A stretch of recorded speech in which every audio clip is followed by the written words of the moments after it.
procura seu diretor de turma, para justificar, tá certo? Então, eu vou iniciar aqui.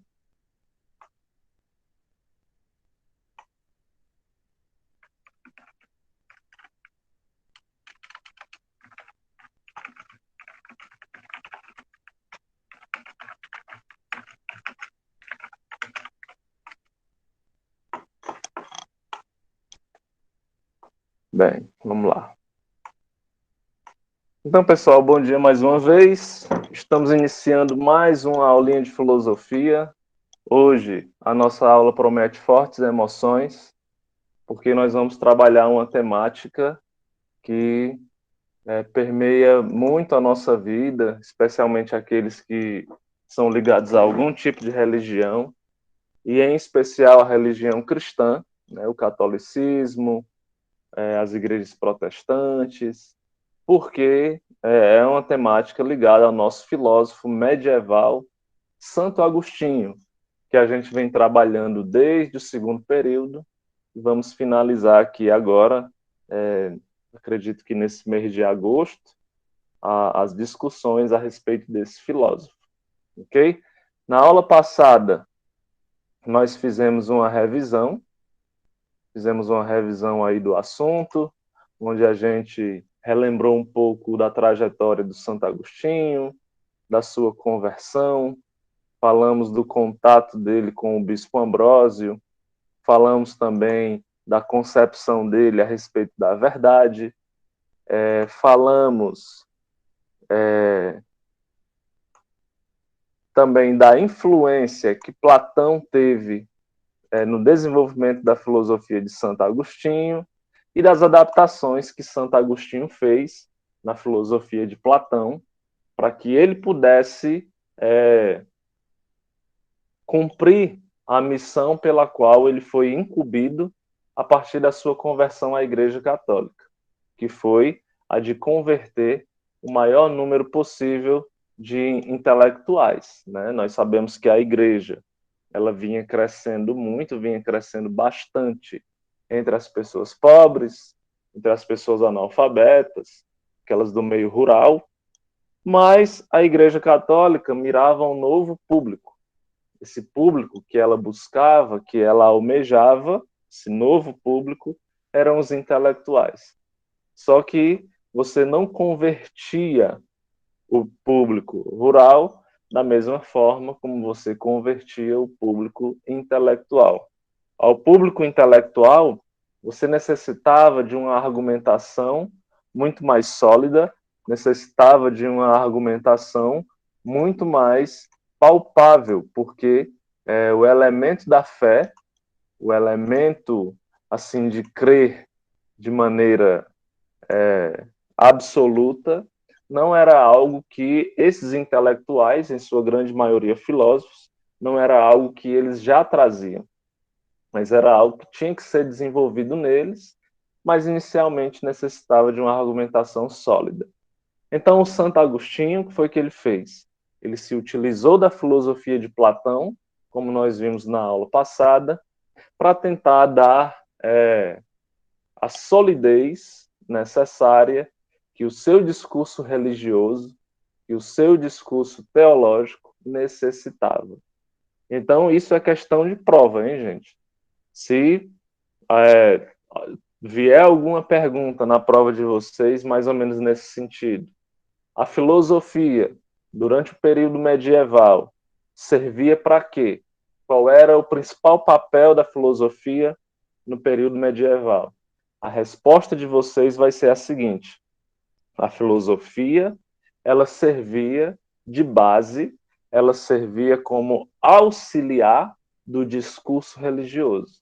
A filosofia só servia para justificar o discurso religioso ou o discurso teológico. Na realidade, não só a filosofia servia ao discurso religioso, mas tudo que existia girava em torno desse discurso religioso. O único tema que podia ser abordado durante a Idade Média era Deus, era a religião. todos os outros temas estavam vetados. A gente até comentou isso na aula passada, né?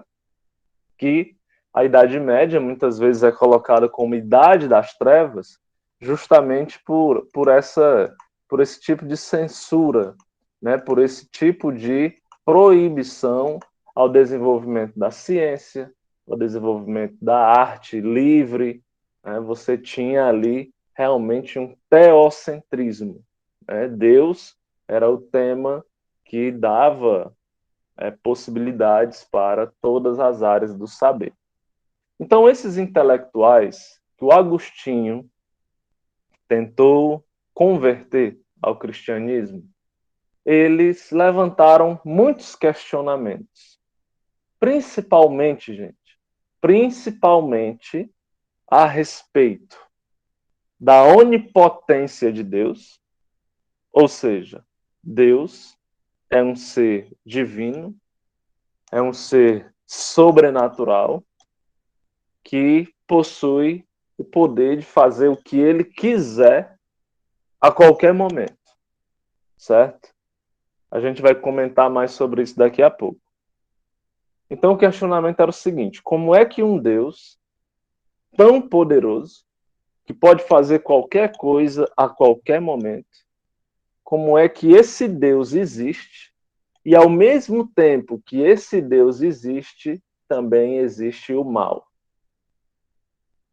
As pessoas morrem de fome, mulheres são estupradas todos os dias, catástrofes acontecem, pessoas justas morrem cedo, pessoas injustas faltam no morrer, corrupção, tragédias, enfim. Como é que um Deus tão poderoso, tão misericordioso, como trazem as Escrituras, como é que um Deus como esse existe e permite que o mal aconteça? E outra, seria esse mesmo Deus o criador do mal? Seria esse mesmo Deus conivente com o mal que acontece com as pessoas? Percebam que são questionamentos fortíssimos, né? Que sobrou aí, ficou para o Santo Agostinho tentar resolver. Em cima desses questionamentos, gente, eu pergunto a vocês. Acredito que a maioria aqui seja cristão, né? Pertence a algum tipo de religião, ou pelo menos acredite em Deus. Não sei, não conheço vocês o suficiente. Mas a pergunta que fica é: em algum momento da curta vida de vocês, vocês já, em algum momento, chegaram a ter algum tipo de questionamento como esse? Tipo, por que que Deus permite que isso aconteça? Por que que Deus não intervém aqui? Vocês já chegaram a ter algum tipo de questionamento a respeito de Deus? Sim.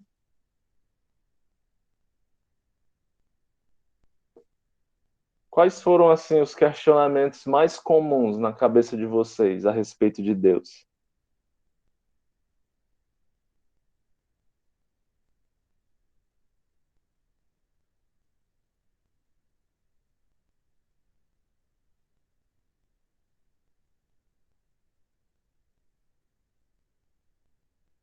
Aí é a questão do livre-arbítrio, né, Bia? Mas em nenhum momento, porque até o próprio Jesus, ele não chegou a duvidar da existência de Deus, né? Nunca duvidou da existência de Deus. Mas em certo momento, Jesus ele reclamou, né? Reclamou com Deus naquela passagem que ele fala, né? Pai, por que me abandonaste? Ele questionou a Deus, ele fez uma pergunta, ele não estava se sentindo confortável com algo que estava acontecendo ali naquele momento em que Deus se privou de agir.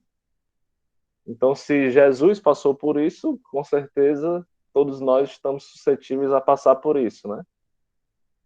E aí, vocês nunca duvidaram de Deus, de alguma ação ou omissão? É. Então, esses questionamentos, né, Letícia, eles, assim, permeiam muito a nossa vida. Eu, particularmente, se você me perguntar hoje se eu acredito ou não em Deus, é algo que eu não vou saber responder assim de primeira, né? Já, é, já fui muito crente, no sentido de crer em Deus, mas hoje a minha noção de Deus, pois é, Germana, pois é. A minha noção de Deus, ela é um pouco assim diferente, sabe? Eu não consigo enxergar Deus como aquele homem. Primeira coisa, por que que Deus tem que ser homem? Né? Deus o Pai, por que que não pode ser a deusa Mãe? Primeira coisa que eu me pergunto. Segundo, não acredito que Deus seja essa figura que fica olhando nossa vida direto. Não acredito que se pareça com um ser humano, como os deuses gregos, né? Esse velho, barbudo, que sempre é representado. Não acredito. Não acredito que Deus seja também aquela voz que é representada nos filmes, né? A pessoa tá orando aqui, aí vem aquela voz lá do céu, não sei o quê. Para mim, Deus, gente, é uma espécie de energia, é uma espécie de ordem, né? Deus, para mim, hoje é a natureza. Tudo que nela existe, incluindo eu e vocês. Né? Tudo que existe é uma partícula de Deus. É o mar, as árvores, eu, meu cabelo, os objetos, tudo que existe seria essa partícula de Deus, mas quem vai discutir isso bem, se vocês quiserem pesquisar depois, é um filósofo chamado Spinoza. Spinoza é, digamos, o filósofo que eu baseio assim a minha noção de Deus hoje. Assim, não 100%, mas grande parte, né? Eu não consigo mais, eu particularmente, estou falando isso pessoalmente, viu, gente? Eu não consigo mais encontrar Deus na religião. Para mim, Deus está presente em todos os lugares, mas a religião é algo para mim que é somente algo humano. E aí a gente pode conversar sobre isso depois. Não consigo enxergar Deus na religião. Deus para mim é algo muito além. Pois é, o Santo Agostinho, viu? Ele teve filhos. Santo Agostinho teve um filho, não recordo agora o nome, mas ele não é assim muito retratado na sua biografia. O Santo Agostinho, gente, ele não era flor que se cheirasse antes de ser cristão, viu?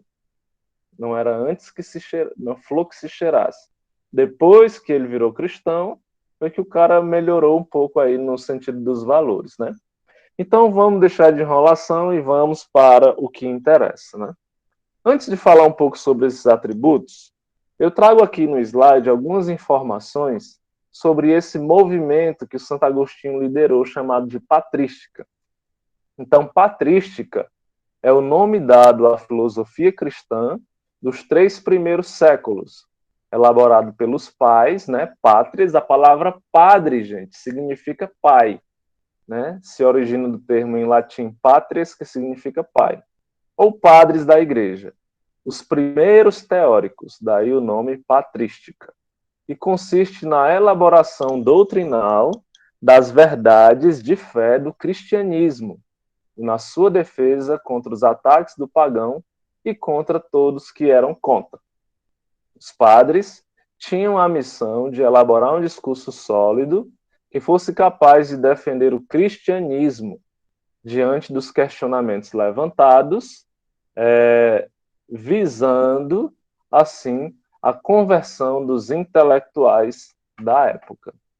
Então, após a sua conversão, Santo Agostinho tornou-se o principal representante da patrística, o movimento intelectual dos padres da Igreja, que tinha por finalidade converter outros intelectuais para o cristianismo. No entanto, não foi fácil convencer esses intelectuais sobre o cristianismo. Afinal de contas, eles possuíam muitas dúvidas, marca registrada da filosofia.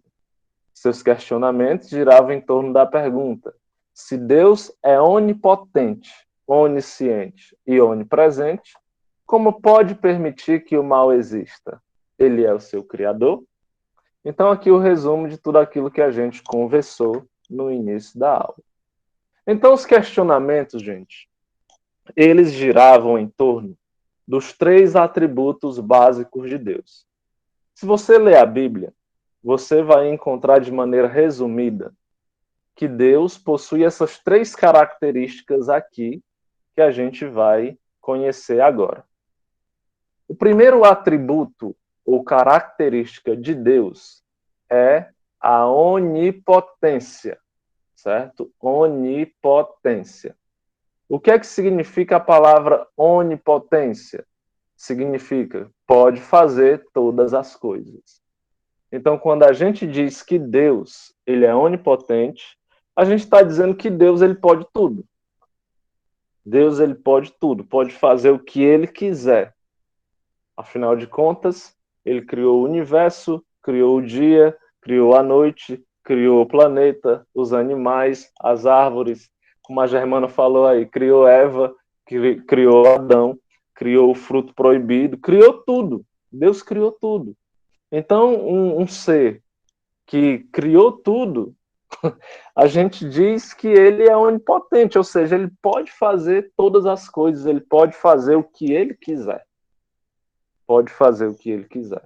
Beleza? Segundo atributo de Deus, né? Segunda característica fundamental de Deus, a onisciência. Onisciência. O que é a onisciência, gente? Onisciência significa que ele pode saber de tudo que aconteceu, pode saber de tudo que acontece e pode saber de tudo que ainda vai acontecer.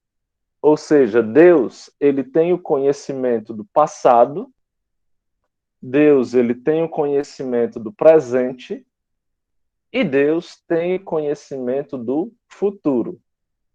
Isso aí que vocês estão pensando agora, ó, Deus ele já sabia. Isso que a Giovana vai pensar agora, o César e a Heaven, Deus já sabia. Deus já sabia.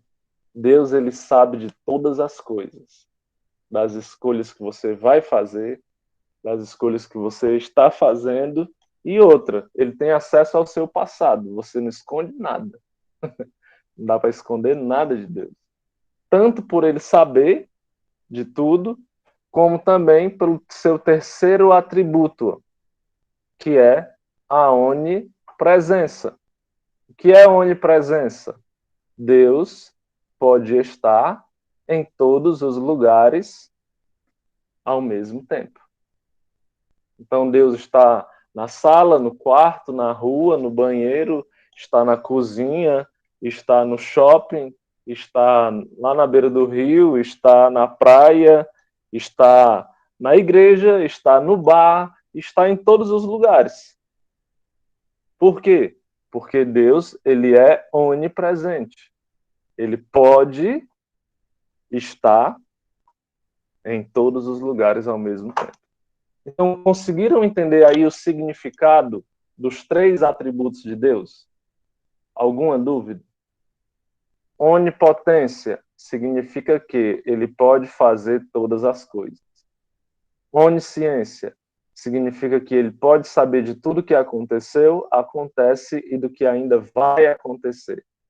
E onipresença significa que ele pode estar em todos os lugares ao mesmo tempo. Alguém tem alguma dúvida a respeito dos atributos, gente? Sim ou não? Repita para mim, por favor. Ô, professor. Ridículo por quê, Fabiano? Ó, Repita onipotência. para mim. Ó, onipotência significa que Deus pode fazer todas as coisas.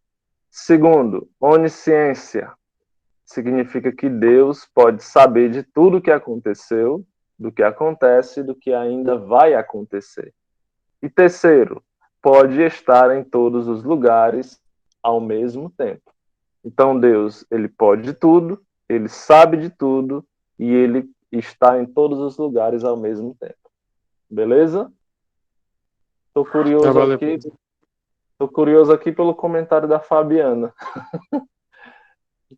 Que foi, Fabiana? É, teu pensamento ele vai se encaixar com alguns dos questionamentos levantados pelos intelectuais, né? Aquilo que a gente falou. Em cima dos conceitos desses atributos, os intelectuais vão levantar alguns questionamentos. Né? Como pode um Deus tão poderoso permitir que o mal exista?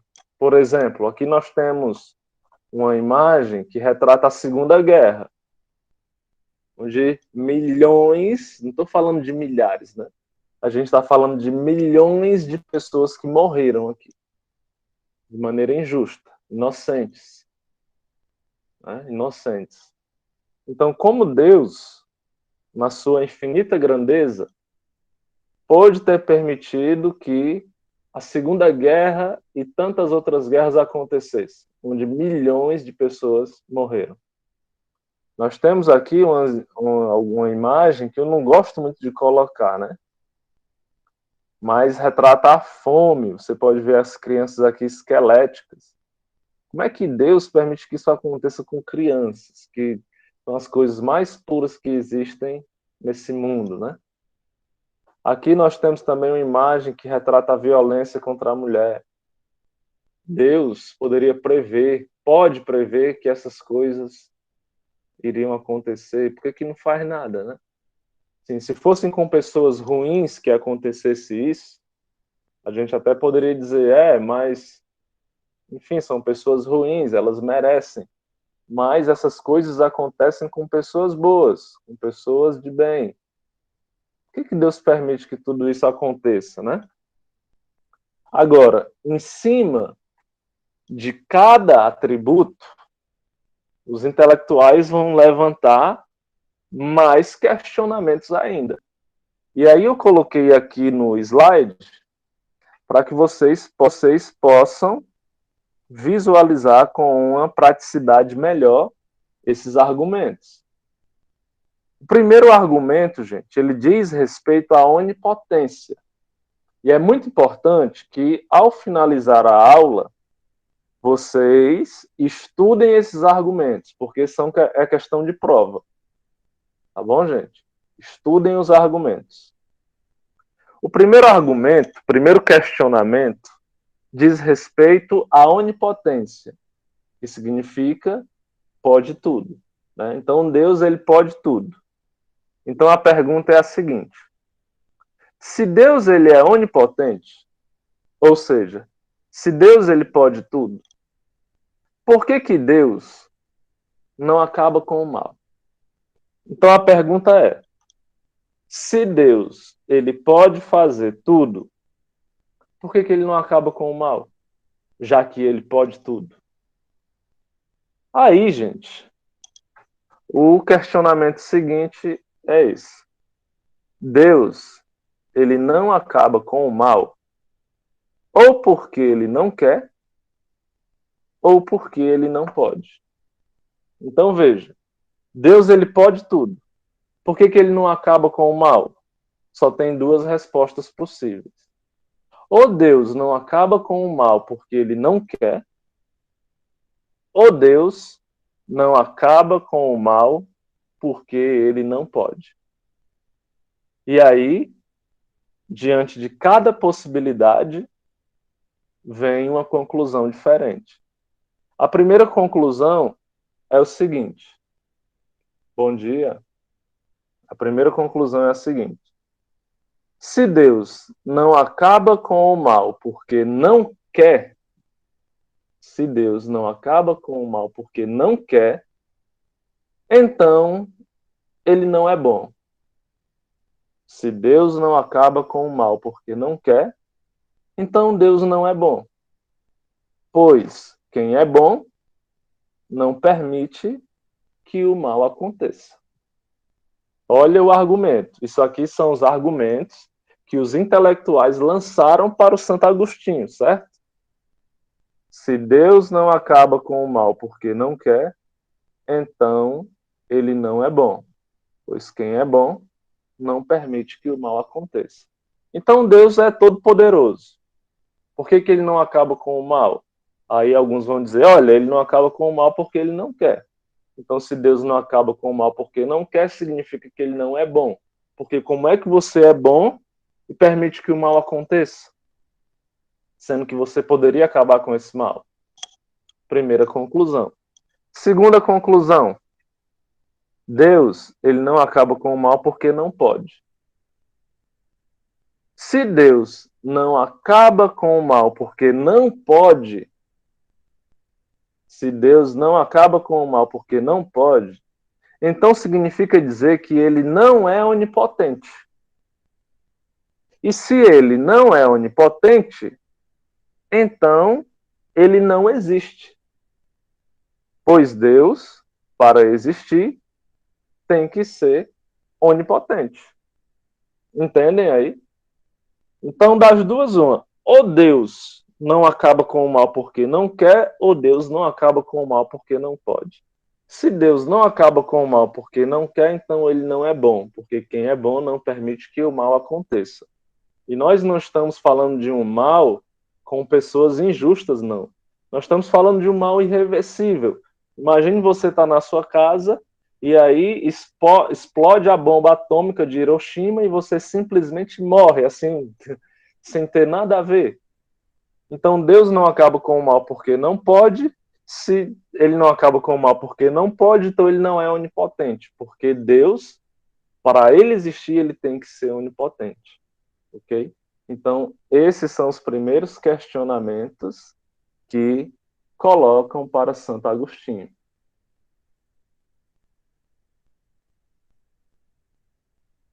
Pois é.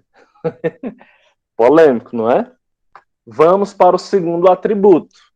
O questionamento sobre o segundo atributo, que é a respeito da onisciência. O questionamento é o seguinte: se Deus é onisciente, sabe de tudo que acontece, aconteceu e acontecerá, poderia prever que o mal iria acontecer ao criar o mundo. Então tá lá Deus, né? Vou criar aqui o mundo. Só que como ele é onisciente, ele poderia prever que ao criar esse mundo existiria o mal. E o questionamento é o seguinte: por que, mesmo sabendo do sofrimento das pessoas, decidiu continuar com a criação? Sim, a gente precisa de Deus na visão cristã. A gente precisa de Deus. Mas Deus não precisa da gente. Deus poderia estar lá de boas até hoje, morando sozinho lá no universo. Aí, certo dia, ele decide criar o mundo. Ele sabia do mal que aconteceria no mundo. Mas mesmo assim, mesmo sabendo de todo o mal, ele decidiu criar esse mundo. O questionamento é: por quê? Por que Deus decidiu continuar com essa ideia? Será que ele se satisfaz com o mal? Com esse poder de prever o futuro, ele poderia impedir roubos, estupros, mortes? Por quais motivos, então, ele não faz isso? O terceiro questionamento, gente, é relacionado à onipresença. O que é a onipresença? É a ideia de que Deus está em todos os lugares ao mesmo tempo. Beleza? Para os cristãos, existem 3 mundos possíveis. Para os cristãos, existem 3 mundos possíveis. Existe a Terra, que é o local onde nós estamos agora, onde nós temos a vida terrena, nessa vida limitada. Se você fizer coisas boas, você vai para o segundo lugar possível, que é o céu, o paraíso. E se você fizer coisas ruins, você vai para o terceiro lugar possível, que é o inferno. Ok? Então, para os cristãos, existem 3 mundos possíveis: terra, céu e inferno. Só que o atributo de Deus diz que ele está em todos os lugares ao mesmo tempo. Então, de acordo com os nossos atos na terra, podemos ir ou para o céu, caso sejamos corretos e puros, ou para o inferno, caso sejamos errados e pecadores. Mas se Deus é onipresente, ou seja, está em todos os lugares ao mesmo tempo, estaria ele então tanto no céu como na terra e também no inferno? E existem 3 mundos possíveis. Deus é onipresente, está em todos os lugares ao mesmo tempo. Então, estaria Deus no céu, na terra e também no inferno? Esse é o questionamento. Porque se ele está em todo lugar e o inferno é um lugar, então ele tem que estar lá também. Aí o questionamento que se faz é o seguinte: porém, para entrar no inferno, é necessário ser pecador. Deus está no céu, tudo bem. O céu é o lugar dos justos. Deus está na terra, tudo bem. Né? Aqui tem tanto justos como injustos. Mas Deus está no inferno, o inferno é lugar de quem é pecador. É lugar de injusto. Mas diz que ele está em todo lugar. Então, se Deus está também no inferno, ele é um pecador? Se ele peca, ele é Deus ou é só mais um de nós? Que direito tem de nos julgar se ele também peca? Perceba, pessoal, que nós não estamos afirmando nada, tá certo? Nós estamos aqui levantando questionamentos. Questionamentos que foram colocados para Santo Agostinho. E esses questionamentos é interessante que vocês aprendam.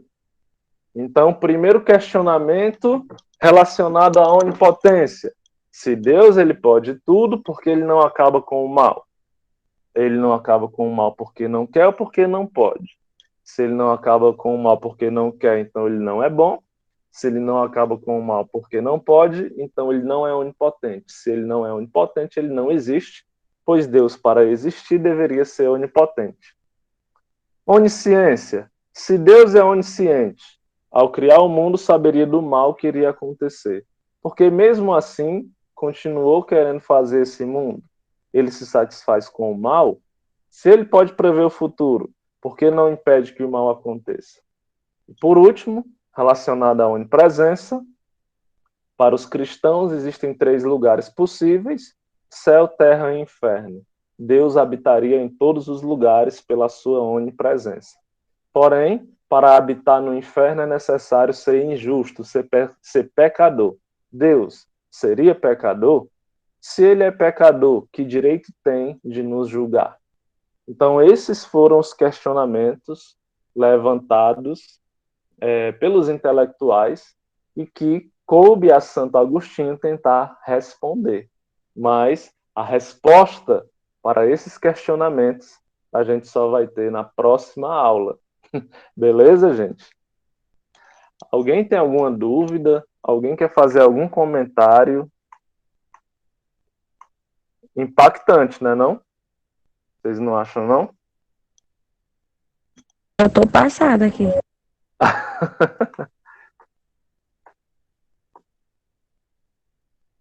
Pois é, para vocês verem como a missão do Santo Agostinho é de responder tudo isso, a missão dele não foi nada fácil, né?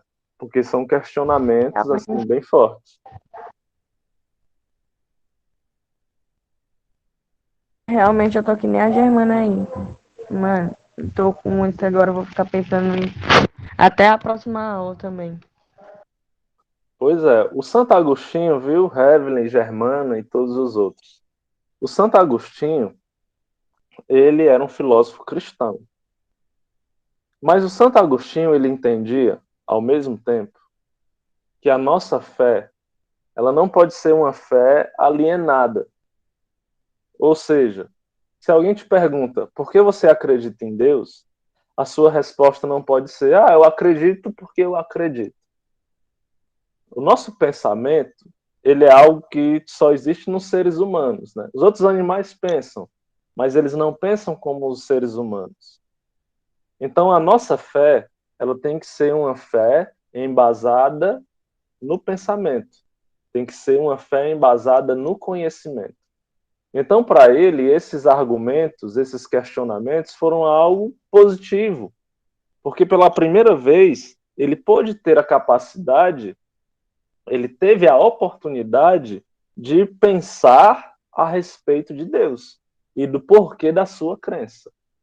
Então, a gente não deve encarar a dúvida como sendo algo negativo. A gente deve encarar a dúvida como sendo algo que vai fortalecer a nossa crença, certo?